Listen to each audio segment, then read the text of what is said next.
Hey loves, and welcome to this episode of the TL Yarn Crafts podcast. My name is Tony, and you can find me at TL Yarn Crafts on Facebook, YouTube, Pinterest, and Instagram. It is December 2020. I'm gearing up for the holidays. So stinking excited for Christmas, for New Year's, and I'm so glad that you're watching this episode too. And I have to give a massive, huge, earth-shattering shout out to every single person who commented on the last podcast episode.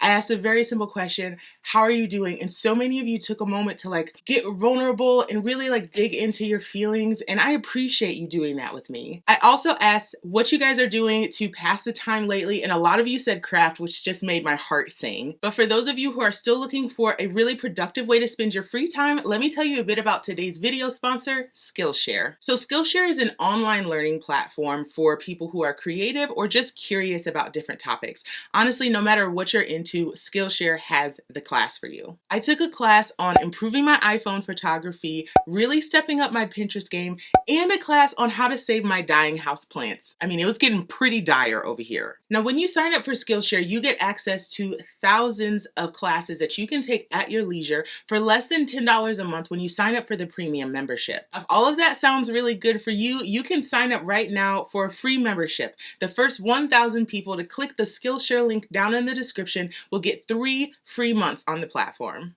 So not gonna lie, I've kind of been waiting my entire YouTube career to get sponsored by Skillshare, like all of my favorite people are, so I'm gonna take this moment. Now let's start off this podcast episode with whips and finished objects, and of course, I have to show you my temperature blanket. Oh, okay, here she is, and still not woven in. Don't drag me, I don't have the time. I'm a few days behind still. But as you can see, compared to the last episode, I've made a lot of progress. This is all I have left to kind of square out up here. And then I've got a few rounds of the border that'll correspond with the last few days of December here. So I'm a couple days behind, but I think I still have maybe 3 rows of squares to go.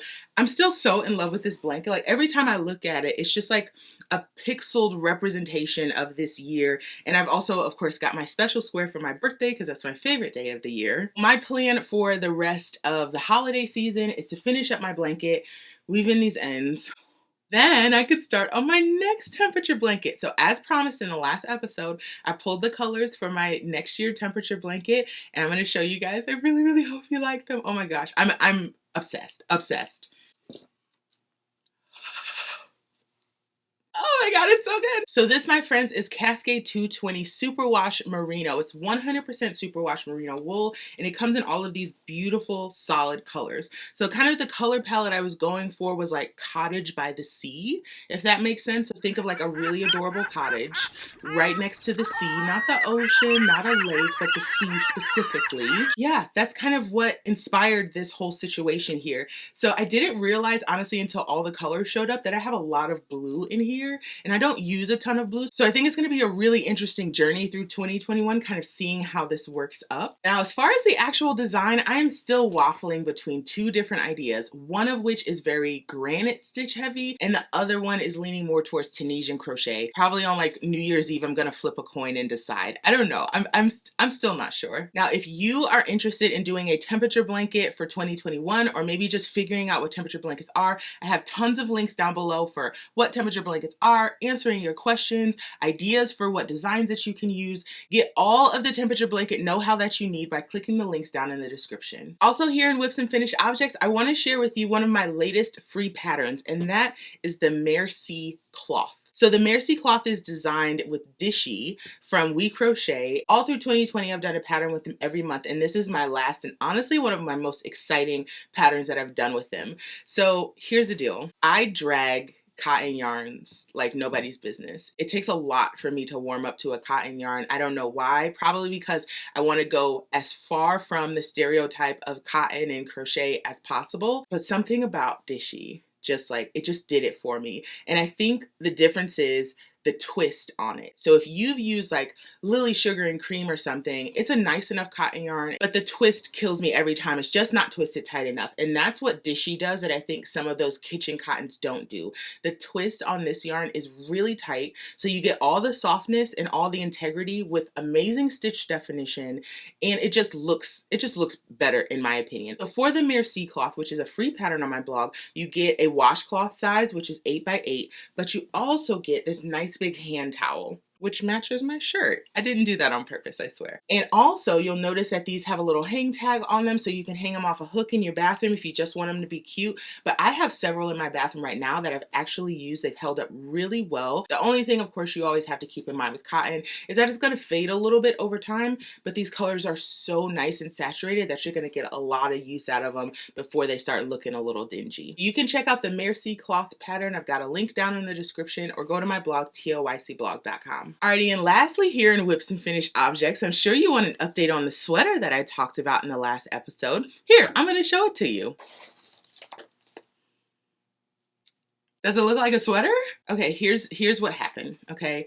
I adore all of these yarns. Spent days pulling the yarn out, read the pattern like 50 times. I could probably do it from memory at this point, but I just have not had the time to sit down and actually make it happen. And this is always my excuse. There's always other things to do, but I promise you, at least by the end of 2021, like, let me give myself some wiggle room here, but at least by the end of 2021, I will have made myself a sweater. Maybe not out of this yarn, but I have like 4 sweater quantities of yarn in my house now, and I'm gonna make me a sweater. It's gonna happen. I promise, promise, promise.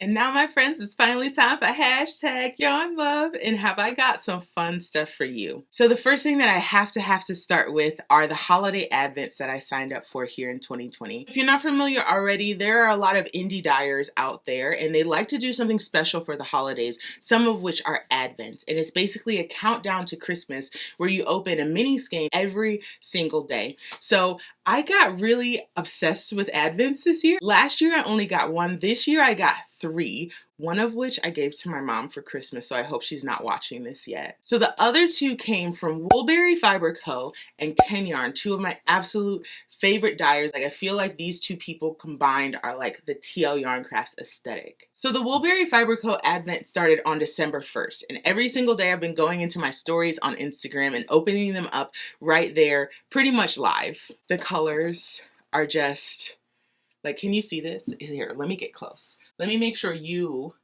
get a true feel for what is happening here.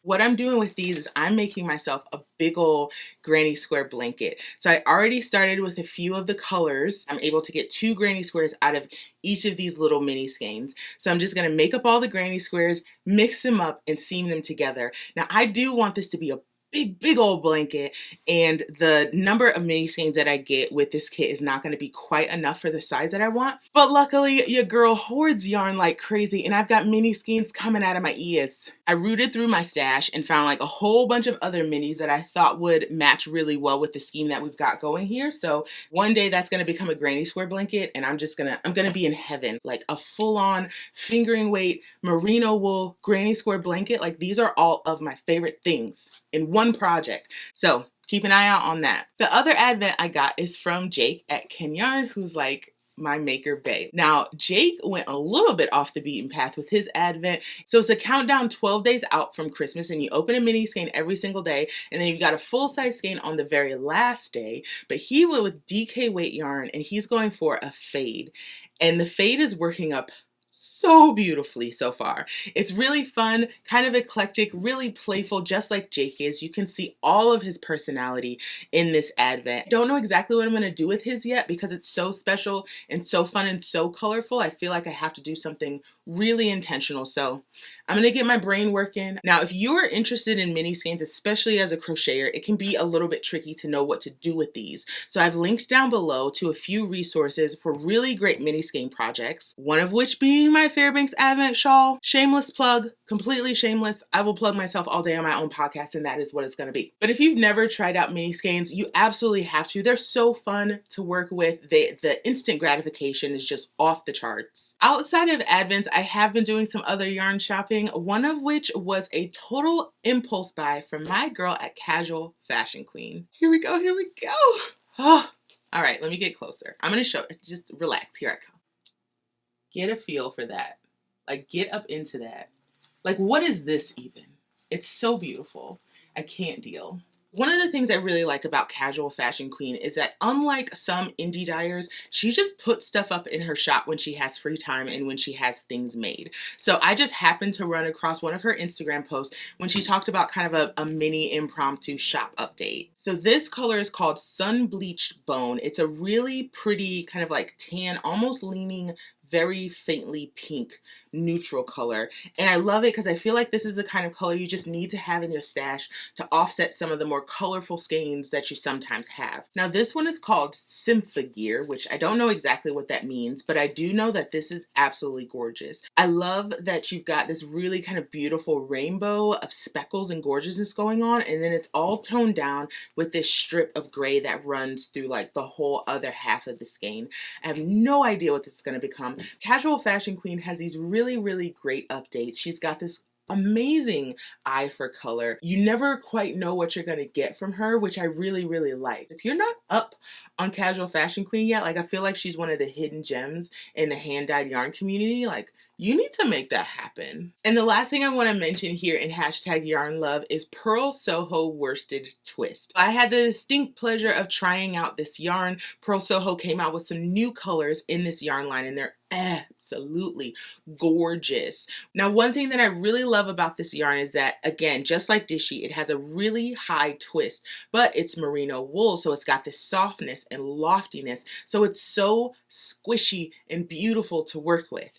I made my Mega Palm beanie with it. It kind of looks a bit like a Santa hat, and it's so gorgeous. So if you're looking to treat yourself, splurge a little bit, you know, maybe Santa was lacking this year, head over to Pearl Soho and pick up some worsted twist. Now we've reached my favorite things, and let's talk media. I've been trapped in the house. I can probably count on one hand how many times I've been outside since the last podcast episode. So that means I've been watching a lot of TV and reading a lot of books. One of the shows that I've been watching and loving and like craving is called Your Honor, and it's on Showtime. Your Honor features Bryan Cranston, who of course is of Breaking Bad fame. He is a judge in New Orleans, and his son gets in a little bit of trouble. You're gonna find out in the very first episode that he accidentally does a hit and run on the son of a very influential mob boss. Honestly, that sentence alone does it for me. They start introducing different characters and scenarios that make this multi-layered, very involved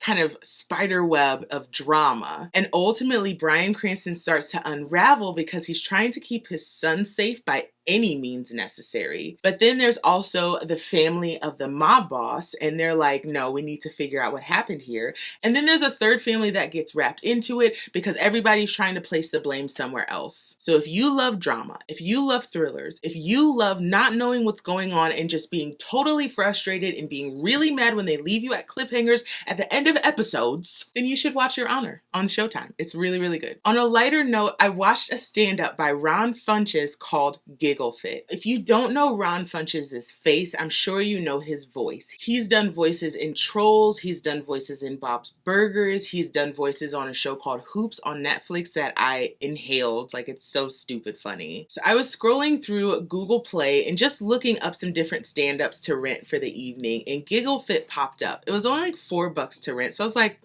you know what, I got an hour free, you know, why not? I haven't laughed so hard, rewound and replayed jokes like this in such a long time. He has this one joke in his stand-up where he talks about his son who was kind of being a little bit of a brat, and karma like flipped around and got him. The way he tells this joke, the pacing of it, the way the punchline hits so perfectly, like the timing is impeccable. So if you just need to laugh, if you need some lightness, if you need some true funny, check out Giggle Fit by Ron Funches. Now let's get to audiobooks, which, as a quick reminder, I listen to my audiobooks through Libby, which allows me to rent them for free from my library. So one of the books that I just finished is called His and Hers. It's one of those kind of dark English mystery books. So the story centers around a man and a woman. We eventually find out that they used to be married and are no longer. It was kind of a tumultuous breakup, a lot of pain and trauma behind it, but there's a murder in their hometown. So the man is a detective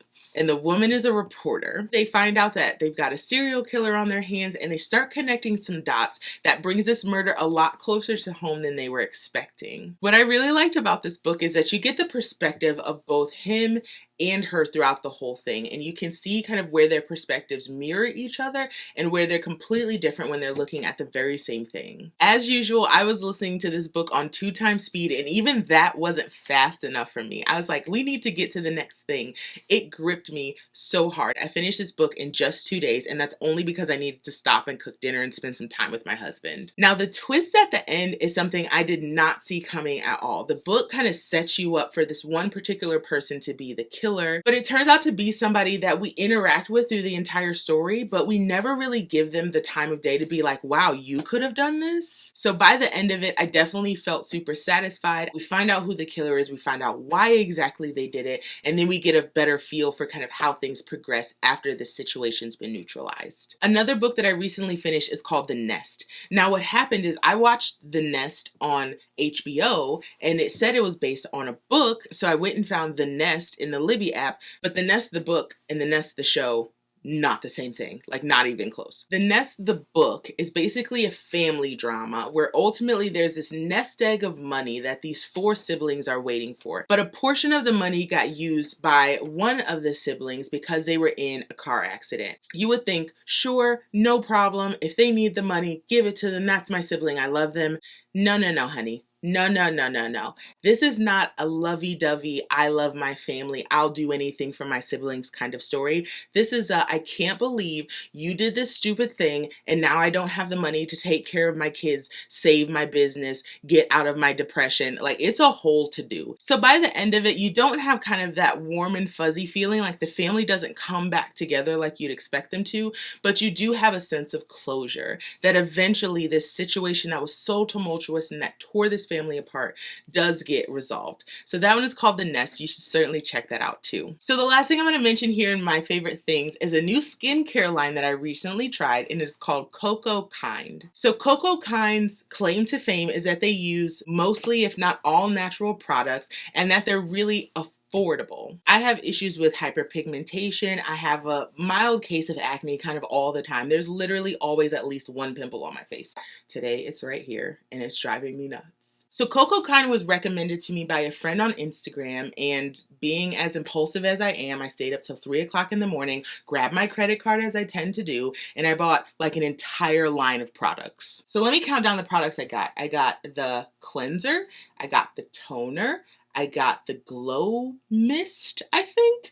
I got the vitamin C serum, I got the moisturizer, I got the night mask, I got the eye cream, the lightweight oil moisturizer, and I got the SPF. I don't know exactly how much it costs. I think I'll put the price up here. When everything arrived, one thing that I was really grateful for is you're not getting like teeny tiny bottles. You do end up getting a lot more in the container than if you went and got like a luxury product from Ulta or Sephora. I also love that these are natural products. They do have a little bit of a smell to them, but unlike a lot of products that smell nice, they're not irritating to the skin. I've been using Coco Kind products for about 3 weeks now, and honestly, my skin has never looked better. It is so moisturized. It is so glowy. And sure, some people are going to be watching this and be like, oh my gosh, you're like a teenager. Your skin is great. No, honey, I'm 34 years old and stuff has started to happen. So I'm really excited about these products and excited to share them with you. If you're going to try just a couple of things, I would absolutely recommend the cleanser, which goes from an oil to a milk when you apply water to it. I would also recommend the vitamin C serum. I've been using a vitamin C serum for ages now. I love this one because a little bit goes a really long way. And lastly, I would recommend the moisturizer. Similar to the serum, a little bit goes a long way and it lasts all day long. So we finally made it here to open floor, which means I can talk about whatever I want to, and I'm going to address the beautiful elephant in the room. Friends, we made it to 200,000 subs! I am so excited. I am floating. I am over the moon, all the feelings, and I just have to give so much appreciation to every single one of you watching. When I was gearing up to 200,000 subs, I asked right here on YouTube what you guys wanted to do to celebrate. So there were 3 overwhelming themes that you guys mentioned. One of which is you wanted me to reflect on some of my favorite patterns and what I loved about them. Second was you wanted to do a Q&A, just to ask questions about what this journey has been like. And lastly was giveaways, because everybody loves a good giveaway. I couldn't decide which one to do, so we're gonna do all 3. So shortly after I put up the post asking what you wanted to do to celebrate, I put up another post having you ask me anything. Now, my original plan was to just grab a bunch of the questions, ask them right here on the podcast, but I thought it would be kind of fun to go into it blind. So here comes a clip where my husband so graciously gave me a few minutes of his time to ask me your questions. Fingers crossed I do a good job. All right, here we go. So here we go with the Q&A. I've got Hubs over here. I've got a little wine in my glass because I haven't seen these questions and I'm a little nervous, not gonna lie. Let's go. I'm ready. Let's do it. All right. Hold on. You don't have to talk quite so loud, just like normal, because it'll pick up. Okay. It'll pick up well. Shout out to the Hubs. Shout out to the Hubs. All right, all the Hubs worldwide. All right, from Deja Vu. Who taught you to crochet? First question. So the person who taught me to crochet was my mom. Yeah, she's super talented, crochet, knit, sews, everything. My mom knows all the crafts, so she's the one that taught me. Alien Lemon X. Why did you start crocheting? Parentheses, I don't know if you've answered this before. I've answered it before, but I am always happy to answer this question because I love this story. So I learned to crochet when I was 13 years old. Like I said, my mom taught me, and the catalyst for it was I was home for the summer, just nothing to do, teenager, perpetually bored, and she just kind of got sick with me following her around and not doing anything. So she actually put a granny square in my hand and told me to keep going. Eventually, that turned into a giant, hideous green camouflage blanket. I don't know where it is. I hope it's keeping someone warm, but I think of that as kind of the seed that was planted kind of way back when. Now we have TL Yarn Crafts. Oh, amazing. Swetha Pira Thivaraj. We got 3 bangers on this one. First, oh boy. If you could do anything in our universe, what would it be? End racism would probably be the first one. Cure our world, heal our world in general, and probably buy my dream home with like the best yarn studio ever. What are your favorite memories involving crocheting? That's a heavy one. So the first ones that come to mind are, of course, learning to crochet and having that memory with my mom that I keep with me always. I would definitely say quitting my day job was one super great memory. I think at the time I was really nervous to do it. I didn't know how things were going to pan out, and I was just kind of hoping beyond hope that this could be my day job and my dream job. And besides that, I think anytime I've crocheted a gift for somebody, it's always been a great memory because I love the idea of something that I made with my hands bringing comfort to somebody else. Grey Ghost asks, this is more of a statement, Grey Ghost. It's supposed to be a form of a question. Okay. I'd love to hear...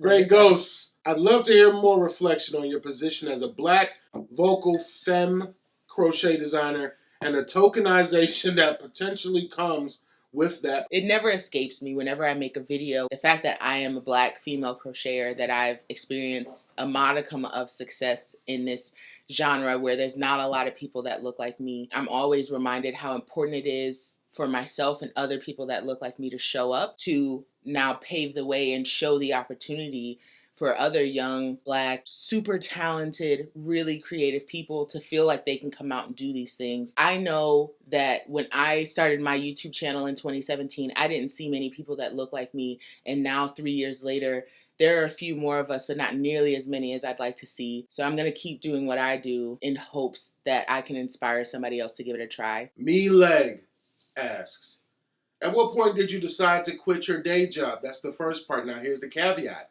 Was it X amount of subscribers, comma, X amount of followers, comma, X amount of money coming in, question mark, or did you not have time for both and had to pick one, question mark? Was it an easy decision? So I decided to quit my day job in 2017. It was actually shortly before I started my YouTube channel. There were lots of great things happening in my day job, an opportunity for a promotion. There were also a lot of amazing things happening with TL Yarn Crafts, some awesome collaborations, but I knew that I couldn't spread myself as thin as I was before. I was working on TL Yarn Crafts till midnight, 2 o'clock in the morning most nights, because I knew I had to get up for work the next day. Eventually something had to give. I had the conversation with Hubs a few weeks later, put in the notice. TL Yarn Crafts as a full-time venture kind of came from that. As far as what was kind of the catalyst and what really inspired that decision, it had nothing to do with any numbers on social media. I love and am grateful for every single person in the TL Yarn Crafts community, but it really came down to making sure I felt comfortable with that decision and that my household would stay taken care of, that what I was doing would continue to grow, and that we wouldn't have to sacrifice our what happened to be a very comfortable lifestyle at the time. For anybody considering quitting their day job, you just have to figure out what it's going to take to make you most comfortable to make that decision. Karen Grinstead asks, are there any deals in the works to have your own crochet hooks or your own yarn brand? I wish. As far as my own hooks and my own yarn brand, both are kind of on the TL Yarn Crafts bucket list. I, as a yarn snob myself, have lots of things to say about what makes a perfect hook or what makes a perfect yarn. I'm sure the opportunity will come up eventually, but there's nothing in the works right now. In what ways do you make sure that you or your content are and is visible on social media? Some of my favorite BIPOC designers that I follow no longer just pop up on my newsfeed on YouTube or Instagram. There's something definitely happening because I'm subscribed. That's an interesting question. I'm going to go into my conspiracy theory about algorithms and BIPOC creators real quick. So I am of the full belief that social media platforms encourage and put in front of us the images that they want us to see. And oftentimes those are not people that look like me and potentially look like you. So we have to go out of our way to make sure that we see the people that represent us on our social media platforms. And the best way to do that is to engage with their content regularly. I will go to a Jackie Ina or to a Miss Darcy on YouTube because those are the people that I want to see, and I'll watch their videos back to back. And that way the algorithm knows the kinds of people that I want to see on my social media channels. And I found that that works on every channel from Instagram to Pinterest to YouTube. Make sure you're engaging with those content creators and your algorithm is going to identify that. Shelly McDaniel, do you consider Tunisian crochet to be the future of the majority of crochet for you and or other crochet teachers/leaders? As much as I love Tunisian crochet, I don't think it's going to overtake traditional crochet, but I will make sure that you get your Tunisian crochet fix on a regular basis. Amen. What would you choose to do if you couldn't crochet anymore? Oh my gosh. Go to work. Honestly, I'd probably just be doing what I thought I would always be doing with my life, which is working a 9-to-5 job, building my family, and just trying to have a happy life. I didn't start my career thinking this is what I need to do so eventually I can be a full-time artist. I thought with my 2 degrees and getting married and moving into a home that that's what my life was going to look like, and I was totally fine with that. This was a curveball of all curveballs. Who's your favorite musician, artist/band of all time? Beyonce, obviously. Do you not like that answer? No. Okay. Have you considered teaching crochet to kids? So, here is the TL Yarn Crafts official company statement about teaching children. I love children. I believe that they are our future. But I also believe... But I also believe that teaching children requires a level of patience that is reserved for people whose name are not Tony, Sylvia, Jones, Lipsy. I guess the PC answer is probably not, just because they need a little bit more patience than I have the capacity to give right now. Marshmallows and hot chocolate or over an open campfire? Oh, marshmallows in the house always. I am a homebody to the fullest. And, campfires are cool, but I'll take my marshmallows and my hot chocolate on the couch. Thank you very much. Thank you, Shelly. The Cupcake Man asks, is Tunisia crochet your all-time favorite stitch? So Tunisian crochet is exciting for me because it's different, it's new to me, and it's something I can continue to explore. Is it my favorite? Probably not. I have an affinity for the traditional crochet shell stitch, which is a little tricky to achieve in Tunisian crochet. That's just kind of on a personal level. As far as designing though, I think Tunisian crochet is fun because I can always kind of try something new. Brianne G, do you have any crafters that you would like/love to collaborate with? One of the first people that I collaborated with early in my career was Alex of Alex Creates. He's an amazing crochet designer and yarn dyer based out of New York. And we did a project early on with TL Yarn Crafts, and I'd love to kind of circle back and see what we could do now. Watch No More asks, favorite snack foods or food, number one, only one. My favorite snack food, if I could only have one, like desert island snack food, is going to be white cheddar cheese its. Oh, so good. Will you ever publish your own book or personal crochet hooks? Will I ever publish my own book? Perhaps. I mean, who knows what 2021 is going to bring? And am I ever going to release a line of crochet hooks? I hope so. There's nothing in the works for it right now, but it's something that is definitely on my bucket list. What is your biggest pet peeve in the crochet world? Ooh, are we about to get spicy out here? Mm-mm. Uh-oh. Okay. My biggest pet peeve in the crochet world, people who release patterns who are not strong at pattern writing. And the reason that's a pet peeve for me is because as somebody who used to be an early crocheter who had trouble reading patterns, I know how important it is to give all the information necessary and to be really clear on how a pattern is written. As a designer, if that's what you're going to call yourself, you really need to get strong at writing patterns to make sure anything that you put out is going to be accessible to people who want to make it. Pat Yu, she says, how do you balance crocheting and giving attention to your significant other? Trying laughing emoji. You know what? Funny enough, balancing TL Yarn Crafts, especially when it went full time, and making sure that I nurture my marriage was a really big conversation in my household for a while. And I think we both had some maturing to do to understand what it took to make sure I had this burgeoning, growing business, but also make sure that we continue to grow together as a couple. So cut it out. I think what it comes down to is just making sure I don't take my husband for granted, because he's one of the catalysts of why this all started anyway. So. Yes, he is. Anna Kate Howell asks, what is your dream project that you have never attempted but want to one day?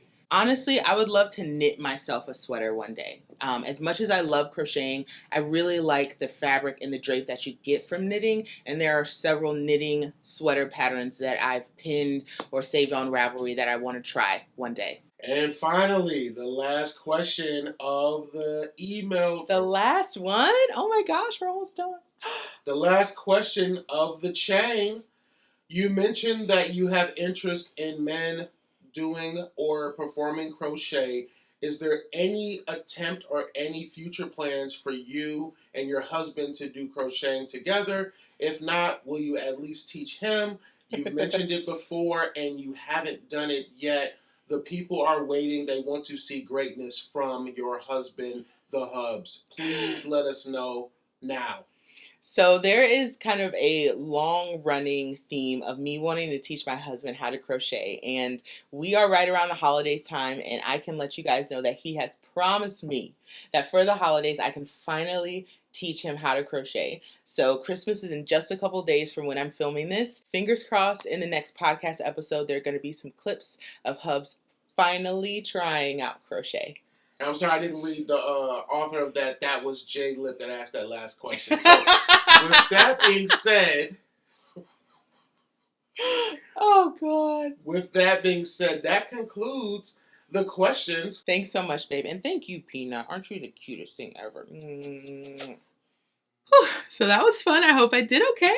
And now it's time for the giveaways. You know I love a good cup of coffee, a good movie, and a good project. So I picked 3 of my favorite brands, and I'm giving away 3 $100 gift cards. Those are going to go to Michael's, Starbucks, and Netflix. All you have to do to enter to win these giveaways is subscribe to my channel, like this video, and then comment below with your favorite holiday tradition. Entries will be accepted until January 5th, 2021, and then I'll come right back to this video and announce the winners down in the description. So make sure you check your notifications between now and the 6th. This giveaway is open worldwide. The winners will receive their winnings via digital gift card, and this video is in no way sponsored by YouTube. Good luck, everybody! And now welcome to Pattern Spotlight. As promised, here are 5 designs that I am just super proud of. The first has to be the Tunisian holiday sampler, which was my chance to share a technique that I love so much with other adventurous and enthusiastic makers. And the accompanying crochet along was a massive community effort. I just so totally love seeing all the different variations on this blanket. One of my lesser known patterns is the Veronica Cocoon Cardi. It was inspired by my classic Veronica Cardi pattern, but I wanted to make a version that was truly beginner friendly. The cocoon shaping makes this easier to make, but the subtle details keep this piece chic and wearable. The Daphne Afghan might go down in the history books as the most made TLYC pattern. This simple variation on a traditional granny stripe was a huge hit when it released in April of 2020. I was pleasantly surprised to see how warmly the maker community welcomed this pattern. Ah, the Sedona sweater. I just love everything about this design. Not only was it one of my first sweater patterns, but it used the leftovers from my beloved 2019 temperature blanket. The bright colors and striping bring the TLYC aesthetic to life, and every finished project I've seen looks wonderful. And finally, the Fairbanks Advent Shawl. I'm super proud of this project because this design helped me get over my fear of using mini skeins. Minis aren't often marketed to crocheters, but this was my chance to try something new and show crocheters that we can, in fact, do anything. To celebrate these designs, I've put them all available for 20% off on my website, tlyarncrafts.com.